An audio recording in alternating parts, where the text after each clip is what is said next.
వెంకటేశ్వర దేవాలయంలో బ్రహ్మోత్సవాలు ప్రారంభం. జహీరాబాద్ పట్టణంలోని పస్తాపూర్ మహేంద్ర కాలనీలోని ప్రముఖ శ్రీ వెంకటేశ్వర దేవాలయంలో 22న దేవస్థాన కమిటీ ఆధ్వర్యంలో బ్రహ్మోత్సవాలు అత్యంత ఘనంగా ప్రారంభం జరిగింది. అందులో భాగంగా మంగళవారం స్వామివారికి 108 కళాశాలతో అభిషేకం మరియు హోమం నిర్వహించారు. ఇట్టి కార్యక్రమానికి Mahendra colony, Anand colony, Mangapuram colony భక్తులు అధిక సంఖ్యలో వచ్చి శ్రీ వెంకటేశ్వర నామస్మరణంతో భజన చేస్తూ భక్త పరవశంతో మునిగిపోయారు. మధ్యాహ్నం అన్నదాన కార్యక్రమం నిర్వహించారు. ముఖ్యంగా ఈ కార్యక్రమం తిరుమల తిరుపతి దేవస్థానం ప్రధాన అర్చకులు నరసింహాచార్యులు ఆధ్వర్యంలో ధ్వజారోహణ కార్యక్రమం నిర్వహించారు. సంతానం లేని శ్రీమూర్తులకు గరుడ ప్రసాదం ఇవ్వడం జరిగింది. ఈ కార్యక్రమంలో అధ్యక్షులు Narasimha Reddy, Sangareddy, secretary నచ్చం Rajesh, Veeraswamy, GS Naidu, Chandrakant Reddy, TYJF Zaheerabad అధ్యక్షులు జ్ఞానారెడ్డి, గ్రాడ్యుయేషన్ ఫోరం జహీరాబాద్ ఉపాధ్యక్షులు ప్రవీణ్ పాటిల్, నరసింహారెడ్డి, విఠల్ రెడ్డి, ఉమామహేశ్వరరావు తదితరులు పాల్గొన్నారు.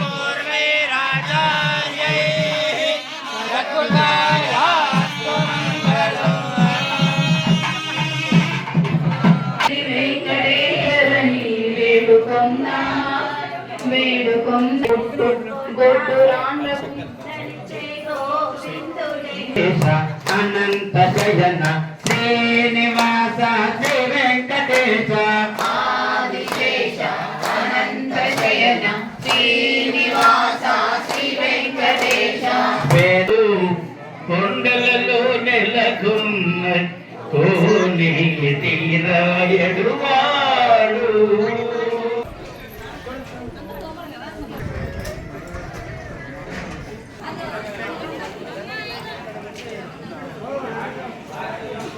Okay,